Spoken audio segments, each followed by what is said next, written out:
خلاص؟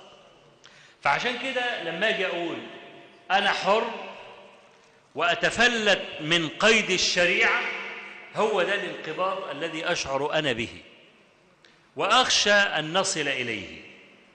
لكن لا شك أن أجواء الحرية التي وصلنا إليها نحن لا شك مستفيدون منها، وأن الدعوة تحتاج إلى حرية، وكلما وصلنا بهذه الحرية إلى سقف الذي أذن الشرع لنا به علم الناس ما كانوا يجهلونه من دين الله سبحانه وتعالى. فأنا أريد أن أقول يا أخوانا في نهاية كلمتي: لا تتعجلوا في قراءة الأحداث، ولا تتفاءلوا كثيرا أيضا، ولا تحذروا كثيرا، والزموا علماءكم. بعد ما تنتهي هذه الفورة سيعلم الناس جميعا بعدما ترجع إليهم عقولهم من المحق ومن المخطئ. وكما قال ابن المعتز: ستعلم إذا انجلى عنك الغبار أفرس تحتك أم حمار. بس الدنيا المضببة دي تنكشف. ولنأخذ مثل من الواقع، لما يكون في شبورة الصبح، انت بتعمل ايه وانت ماشي بالسيارة؟ مش بتلزم نصف الطريق الخط الابيض وتلزم الطريق وتبقى حذر، ولا بتمشي على سرعة 120 و 150؟ ما تعرفش ليه؟ لانك ممكن تصطدم بحاجة قدامك، ممكن يكون الطريق لافف، انت تصور انه دغري، تنزل في ترعة ولا تنزل في بتاع. امتى بتشد بقى في السرعة في الشبورة؟ لما واحد يسبقك وانت تجري وراه. صح الكلام؟ إما أن يكون لك قائد عشان تجري وراه بنفس سرعته وتضمن أنك لن تصطدم بإيه؟ تصطدم بشيء، فبتاخد سيارة مسرعة، واحد مدرب على الشبورة أو متهور وبيجري وانت وراه. إذا كنت لوحدك ليس لك قائد، بتبص لك بتحسس وعايز تعرف السكة رايحة فين وجاية منين، وأحيانا ممكن تقف.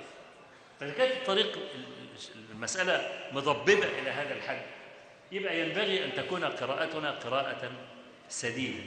طب أنت مش عارف تقرأ، إلزم أحد من العلماء الربانيين.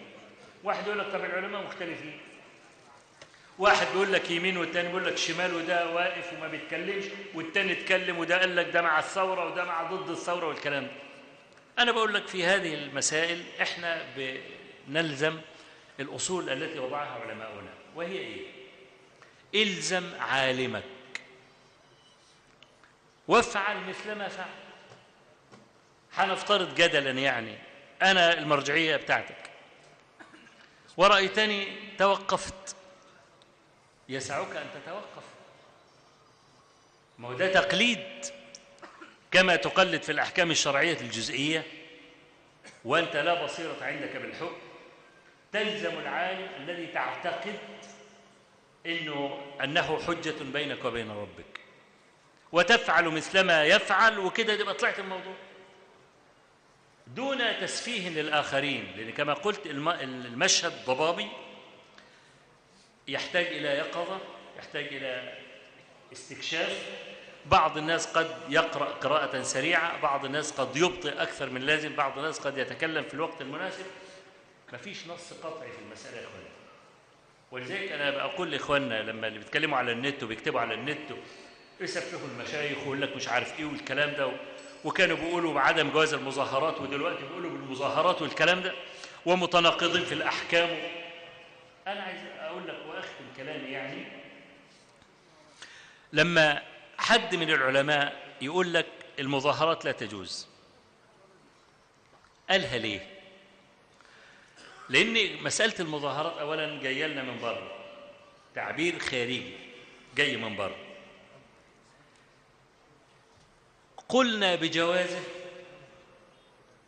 أو بعدم جوازه دي مربوطة بتحقيق المصلحة والمفسدة.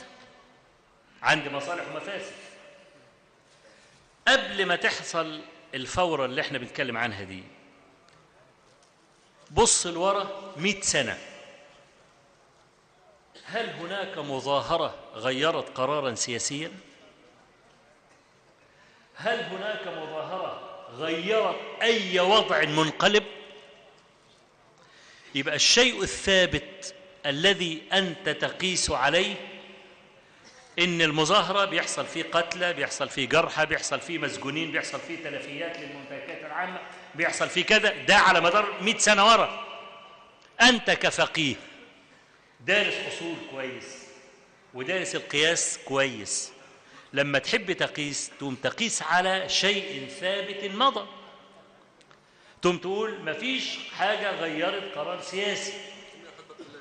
بارك الله فيك، أحبك الله، جزاك الله خير. فحينئذ نقول لك لا يجوز. ليه؟ لأن مفيش مصلحة من وراء القصة دي، كل مرة يحصل مضرة. فأنا لو أردت أن أفتي على شيء مستقر ولا على شيء شاذ؟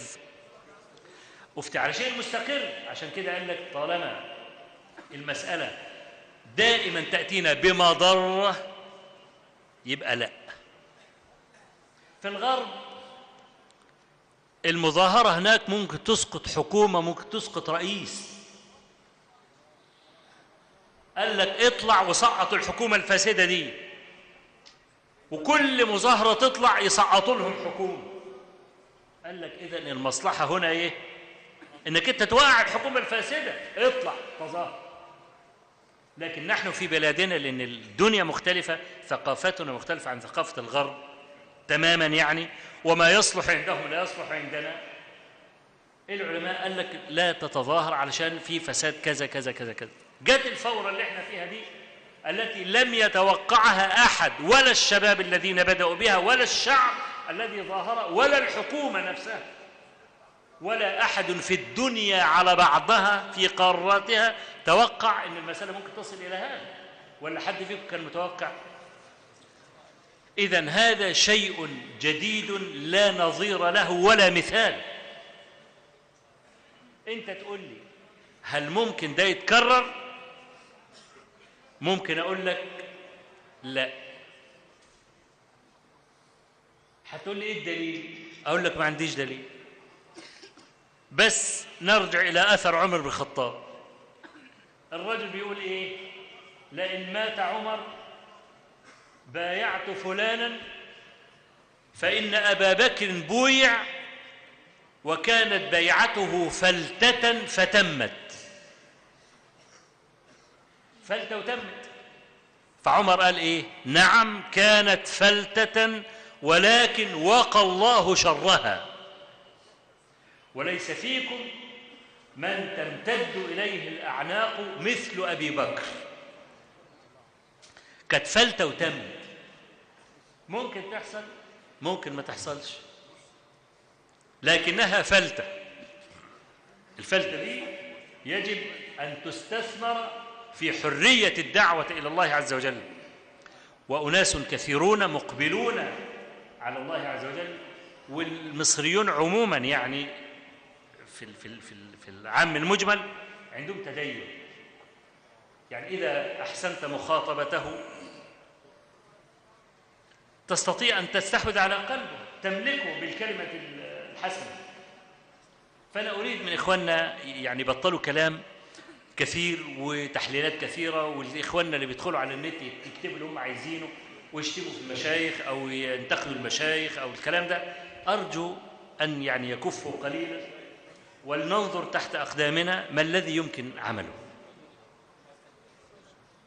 لي كلام كثير، أنا جئت كما قلت لأكسر حاجز الصمت وأقول أنا لماذا سكت، لكن إن شاء الله عز وجل إن يعني وفق الله سبحانه وتعالى نرجع مرة أخرى إلى المسجد هنا في مسجد عز بالله في الجمعة الرابعة من كل شهر عربي، وسأحاول أن أقرأ قراءة صحيحة لهذه الأحداث علمية بإذن الله تعالى عقب خطبة الجمعة.